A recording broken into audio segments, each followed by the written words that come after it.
Good morning, Facebook. It's official. I am a wimp. It is too cold for me to get my butt outside and go to somewhere exciting this morning. So I'm sitting here in the office trying to stay warm. I think it got down to 57 or 58 last night, and it's still in the 60s this morning. So it's a little cold for my blood, so I'm staying inside. Probably going to go get an extra cup of coffee to warm up. So anyway, I hope it's good where you are. I know people are having snow, people are having ice. California is still dealing with wildfires, so we're watching that and praying for all those people in harm's way. And so it's been kind of a crazy weekend, but we're getting really close to Christmas, and I hope you're making progress on your list of gifts and events and shopping you have to do, because I know it gets crazy this time of year. Okay, so I want to talk to you about, this is something I deal with a lot. I've dealt with personally, and I deal with it a lot with my clients. And it's kind of the elephant in the room for podcasters. And I haven't figured out yet. I'm sure there's probably some psychological analysis that could be done on the podcaster profile, personality profile, because we tend to be a little bit on the perfectionist side and a little bit on the control freak side. And so let's raise our hands if that applies to any of us. See, I'm wearing long sleeves today. It's that cold. So I haven't broken out the socks yet. So, but we tend to be a little bit perfectionist and a little bit, erring toward the control freak side, sometimes even in just trying to get help or turning over maybe even some of our tasks to other people. So let me tell you how this affects what you're doing. I have had clients before where they come to me and they have a new podcast and they want everything to be just perfect. And I agree. I want things to be as absolutely perfect as they can be. But they say things like, I want you to take out all my breaths in my editing. And I'm like, wow. Okay. So when you take out all your breaths in editing, what happens is it removes the pacing of your voice, and people listen to you. It feels like their hair's blowing back because it's just, everything is like this and it's all run together and no one's taking a breath. And it sounds like there's a lot of tension. It sounds like you're rushed. It sounds like you can't give anyone time to do anything. And it's a terrible thing to listen to. So I've had to deal with that before. And that's a form of perfectionism. I have people that have come to me, they want to start their podcast, and they have spent literally thousands of dollars and gone through 3 or 4 or 5 graphic designers trying to get their artwork right. Now, artwork is important, and it's important to a certain point, but many times, because we're a little bit of a control freak or a little bit of a perfectionist, we get to a point where we cannot let these things go and just say, good enough is good enough. And what happens is it keeps us from launching. It keeps us from spending, it makes us spend way more money than we need to on our artwork. And I'm not saying these things aren't important. I'm not saying editing is not important. I'm not saying that you should just slap your stuff up there and, just go on. But here's the thing. You reach a point of diminishing returns. I have clients that are struggling to keep up with their podcast because they sit down and edit a show. Quite frankly, they are too close to it. They are too critical of their own voice. They're critical of their speech patterns. They're critical of that crutch words that they say, and they want every single thing edited out. So it takes them 20 hours to edit their show. Then you let them have a guest on the show that has those same verbal tics or nuances, and it drives them to spending way more time than they need to. Now, no one can keep up with a show if you're trying to spend 20 hours editing a show. You just can't do it. No one does that. And I think the important thing is, I can remember there have been times, I kind of get fascinated sometimes watching like a TV show like Antiques Roadshow. And you see those people bring in these things that they might have some perceived value. And how frustrating and disappointing is it whenever they find out that when they got this old hunk of junk piece of furniture or picture or whatever from grandma, they tried to make it better. They tried to refinish it. They tried to paint it. They tried to do whatever to it because they needed it to fit in their perfect little world. And they find out that had they not done that, it would have been, worth hundreds or thousands or whatever of dollars. And yet they basically destroyed the value by trying to do too much to it. And that's what happens many times with podcasts. A typical listener, one of the things you have to remember about a podcast is we have a very intimate relationship with our listeners. We're in their ears, we're in their heads. Actually, we're in their heads at the gym, they're cooking, they're doing whatever. And so we are in their heads and we have a very intimate relationship with them. And whenever you speak to people normally, it's not all edited out. In fact, we're now in the day and age where we have live TV for like news coverage 24 hours a day, 7 days a week. And those people can't go back and edit their newscasts. They make mistakes. They put themselves out there and they do it. Now, I could sit here every morning before I get on my Facebook and I could go, oh, whoops, I can't even do it on the right side. Oh, I got some hair sticking out. Can't get my contacts in this morning. I don't look like I should go on Facebook Live, but you know what? I've committed to doing it. It's not perfect, but you know what? It'll get better every day. And the more I do it, the more comfortable I'll get with it. But here's the other thing. You are building an audience with a relationship with your audience. And you know what? They want to be able to identify with you. They want to know you're just as kind of imperfect as they are. They want to know that you're not all spit shined and polished before every single thing, comes out on your podcast, and that your life is going perfectly and there's never any conflict and there's never any trouble. They want to know that you're struggling with the same things that they are. They want to know that you're vulnerable as well.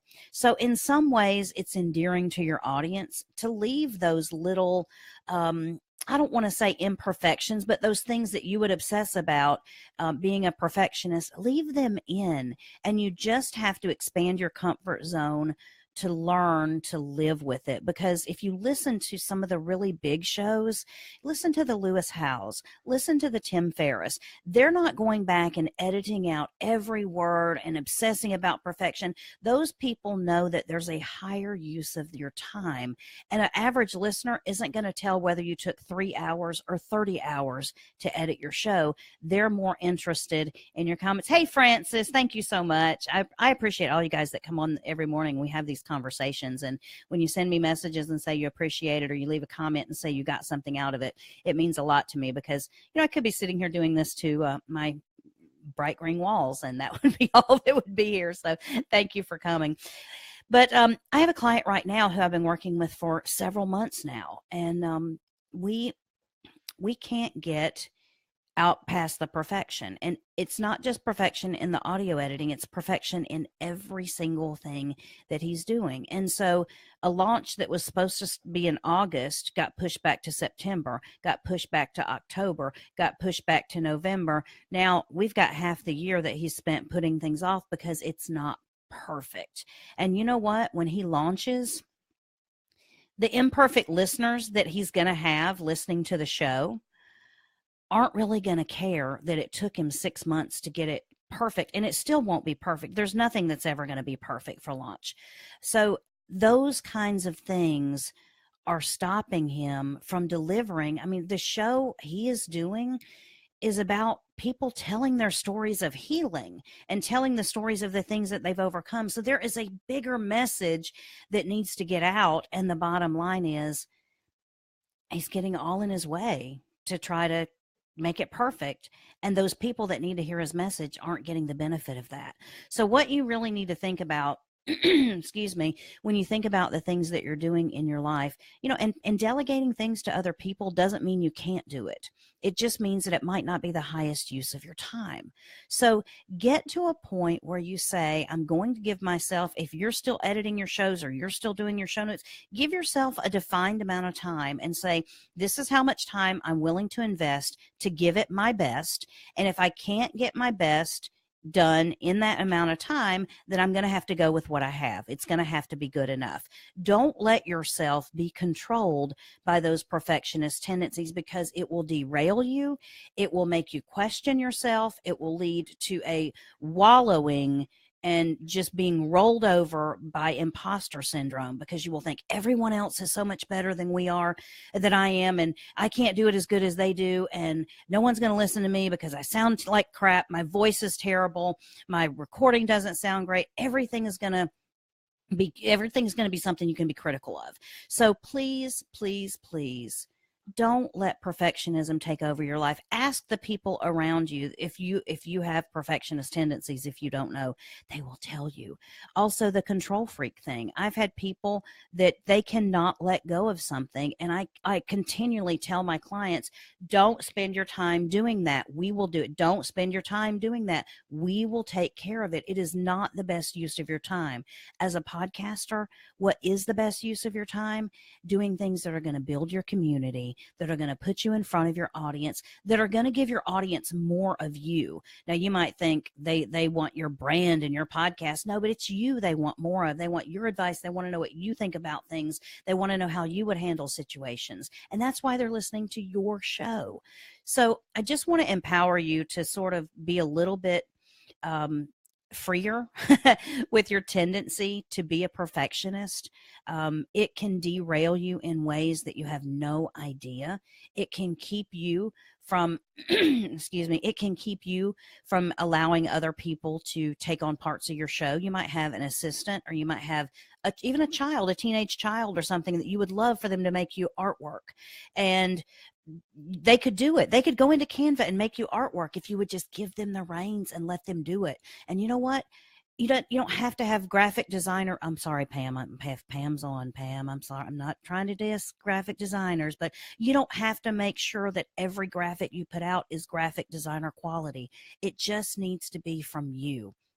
It's better to get it out there. It's better to be evolving and perfecting it. See, Pam, I knew.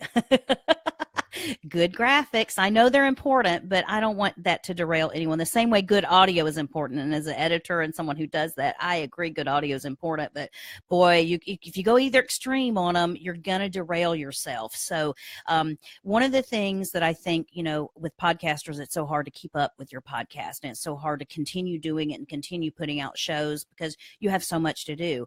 And if you take parts of the show that you just Jones out on perfectionism on, it's going to derail the rest of the process. And ultimately it gets in the way of your bigger picture. And the bigger picture is getting your message out. The bigger picture is having other people respond and drawn to you in community around your message. And so I just want to, oh good, Pam's got some advice here. Pam is a graphic. She's my friend. She's in my mastermind. She is a fantastic graphic designer. And the next time you see something going on with Team Podcast and Podcast Rescue, it's going to be because Pam is going to take on me as a new client, and we're going to get this stuff wrapped up with a bow on it for once, because my branding is all over the place. But Pam says simple and on brand is best, and just be consistent each time you make something. Making it look like it belongs to the same family is more important than making it high-end professional looking. Great advice, Pam. And you know what? I think simple is best is such a good mantra for anyone, even with podcasting. Like, don't overcomplicate things. If you're not ready, and I see people give me these intros and outros all the time, and they're loaded up with music and sound effects and, rockets racing across the sky and, cash registers ringing and all these other sound effects. And it's just too much sometimes. You see that house, or you see that designer sometimes that they've gone overboard with their Christmas decorations. You're like, all right, if they'd scaled back a little bit, it would have been beautiful, but now they're just tacky. Well, we all get that way. There's things that we can go too far on. And so I just want to empower you and just say, from someone from my standpoint who does podcast production and who is a super consumer of podcasts, most of the time you struggle to let it go and say good enough is good enough versus overthinking it, getting out of your own way, and just putting the content out there. I have a feeling by the time I'm done with the 30-day Facebook Live challenge, that you will probably get used enough to seeing me, I don't know if that's even a sentence. I don't think we could diagram that one, but you will probably get used to seeing me without makeup enough that it will eventually stop bothering you if it bothers you. I will eventually get used to saying, I need to go on Facebook Live no matter what I've got going on that day, and I'm going to do it anyway, because the content I can give you is probably more valuable than the time I could have spent. Okay, the 4 minutes I could have spent putting on makeup. Let's be real. So anyway, do you see what I'm saying? I mean, apply these things to your podcast, because your people just need more of you, and it doesn't mean that they need a perfect show once a month. If you could give them a good enough show twice a month, or 3 times, or 4 times a month. So empower yourself. Get people to help you. If you have family members or friends or people that you hold yourself accountable to, that's the one thing about my mastermind group that I love, is that many times people call each other out and say, you just have to get out of your own way. And the other part is that perfectionism sometimes will allow us to continue to make excuses for ourselves. And I don't know if you're like me, but I allow myself to make way more excuses than I ever should. And so with that perfectionism built into that, sorry, I have a dog scraping on the door trying to get in because I've locked everyone out of my room except one dog's in here, actually. Well, who knows? There might be playing footy under the door.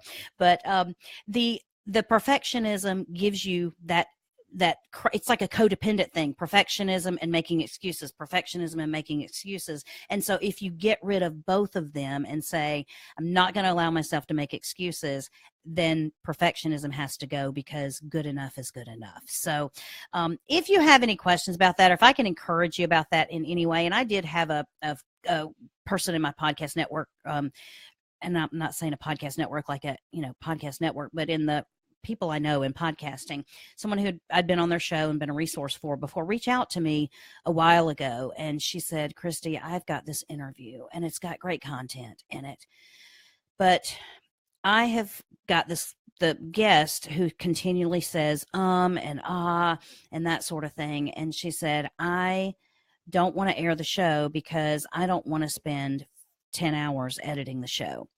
But at the same time, I don't want to put out the show with ahs and ums and everything like that in it.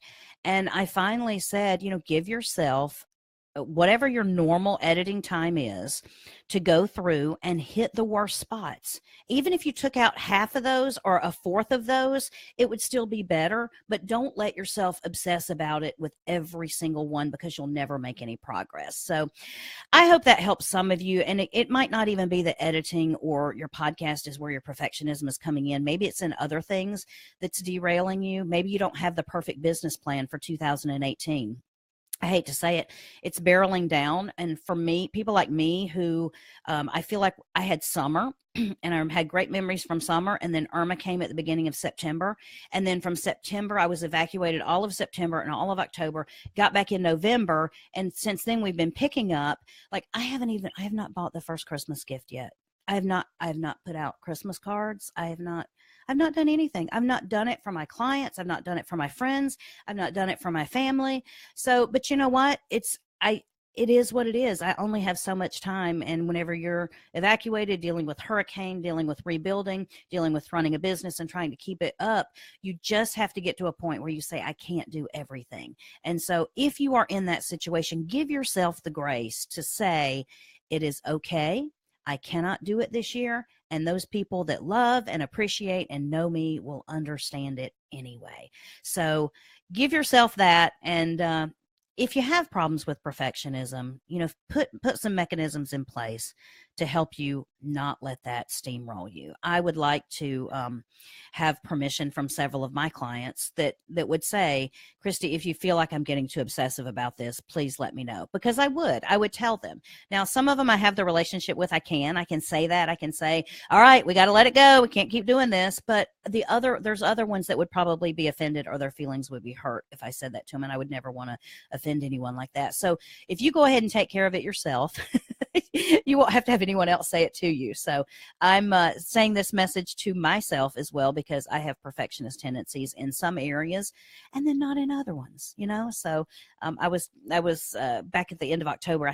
My niece had a wedding in North Carolina, and I got to go to it.